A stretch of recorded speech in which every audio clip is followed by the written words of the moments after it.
Salam la team, on se retrouve encore une fois pour parler Premier League parce qu'actuellement, je pense que c'est l'un des débuts de saison les plus fous en Premier League. Je pense que ces 5 ou 6 dernières années, toute la dictature Pep Guardiola récemment, je n'avais pas vu un début de saison aussi corsé au classement. Donc aujourd'hui, c'était le derby londonien. C'était un match entre les deux anciens adjoints de Pep Guardiola, donc ses deux disciples. Et peut-être que quand Pep n'y arrive pas, ses disciples aussi, c'est compliqué. Donc actuellement, le Liverpool de slot a 5 points d'avance sur Manchester City, qui a 4 points d'avance sur Chelsea, qui est troisième. Chelsea qui a autant de points qu'Arsenal et aussi autant de points que Brighton ou encore Nottingham Forest. Et ce qui est encore plus drôle, c'est qu'à partir de la troisième place, c'est-à-dire Chelsea qui a 19 points, et la 13e place, Manchester United qui a 15 points, il y a 4 points de différence. Pour vous dire à quel point c'est serré derrière, c'est-à-dire on peut avoir une journée de plus juste après la trêve et se retrouver avec un classement qui est tout autant chamboulé. Je vous le disais la semaine dernière, le classement allait vraiment changer et ça a changé actuellement. Donc aujourd'hui, c'est un match où Arteta a pu aligner son meilleur 11. Ça faisait, je pense, près de 2 ou 3 mois qu'il ne pouvait pas faire ça et c'était top parce qu'il avait pu récupérer ses meilleurs joueurs. Même si je pense que quand on voit le contenu du match, on se dit qu'Odegaard et Rice, peut-être qu'on va leur laisser la fin de la trêve pour qu'ils soient vraiment à leur meilleure forme. Sinon, on a vu aussi une équipe de Chelsea qui a pu récupérer Palmer. Palmer qui n'a pas joué les 2 derniers matchs de Chelsea. Mais malgré avoir récupéré son meilleur 11 et malgré le retour de Palmer, ces deux équipes pour moi qui avaient peur l'une de l'autre. Parce que Arsenal ne pressait pas trop haut. Il ne voulait pas s'exposer, mais Chelsea aussi, c'était la même chose. Des fois, tu te demandais limite s'il n'y avait pas une distance minimale à respecter pour les joueurs. Donc, en première période, n'empêche, je pense que les gardiens ont fait beaucoup d'arrêts, surtout Raya, après cette frappe-là magnifique de Palmer qui intervient très rapidement. En début de match, je pense que c'était à 5, deuxième ou troisième minute de jeu. Donc, Raya a été très bon aujourd'hui pour Arsenal. J'ai trouvé aussi que Sanchez a fait un arrêt magnifique en première période sur cette frappe-là du pied gauche de Martinelli.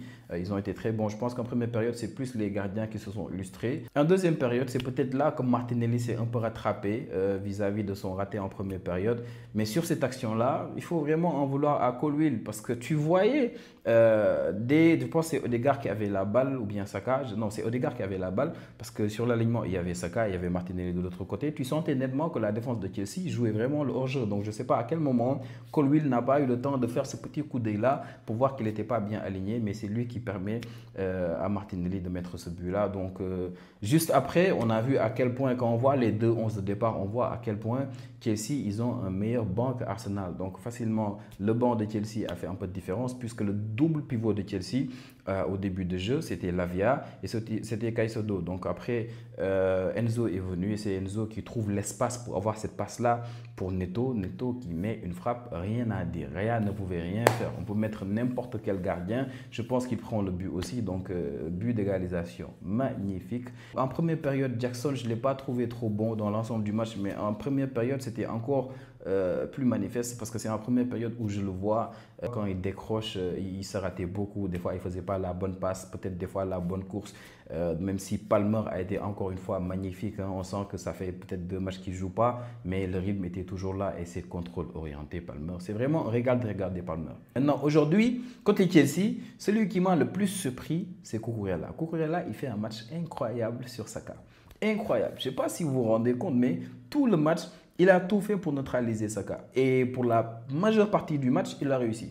Et aujourd'hui, si Chelsea arrive à neutraliser Arsenal qui, pour le moment, limite ne cherchait que les coups de pied arrêtés, bah, c'est grâce à Cucurella sur ce côté-là. Donc Arsenal, quand on parle de coups de pied arrêtés, ils avaient mis un but qu'on a annulé pour position de jeu, bah, encore CPA. Donc c'est une équipe qui s'est beaucoup améliorée au CPA et il le montre à chaque match. Donc sinon, c'était un match où pour moi, c'était assez équilibré entre les deux équipes. On a vu des occasions un peu partout, en première comme en deuxième période, même s'il y a eu pas mal de ratés aussi, mais le plus gros raté, je pense en fin de match, c'était la dernière action du match, c'est peut-être Trossard qui touche cette balle et qui empêche peut-être à Havertz d'avoir cette balle-là. Je pense que si Trossard ne touche pas la balle, Havertz vraiment pouvait l'avoir. Mais sinon, je pense que c'est un match où, encore une fois, Arteta Moi, je pense qu'Arteta, ces 2 dernières saisons, il a une approche beaucoup plus défensive des matchs. Et c'est bizarre parce que avant, il avait un pressing très haut presque tout le temps. Tu vois, il lui manquait ce pivot-là. Il a pu avoir Rice. L'année dernière, il a été un peu plus défensif. Et cette année-là, il est encore beaucoup plus défensif.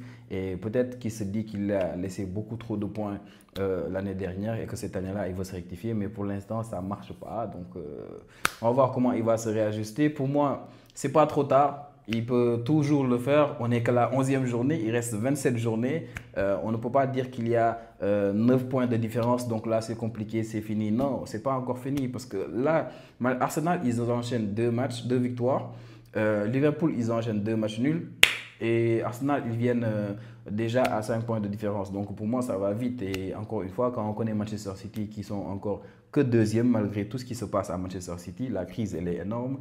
Il y a plus une crise à Manchester City qu'à Arsenal, mais Manchester City, ils sont encore deuxième.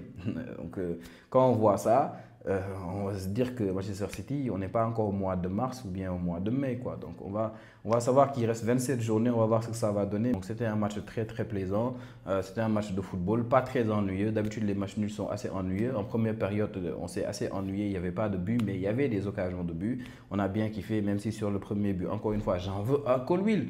Le premier but, le but d'Arsenal, j'en veux à Colwill. Mais j'en veux aussi à Sanchez. Autant en première période, il fait un arrêt exceptionnel sur Martinelli, autant en deuxième période aussi, je ne sais pas comment il fait pour prendre ce but-là au premier poteau. C'est vraiment incroyable. Mais pour Raya, je vous ai dit, pour moi, il ne pouvait rien faire. Donc actuellement, on a un bon classement en Premier League. On va en trêve. Liverpool est confortable, 5 points d'avance. Mais on va voir ce que ça va donner de retour de trêve. Et on se revoit tout de suite, les amis, pour parler du match du Barça. À tout à l'heure.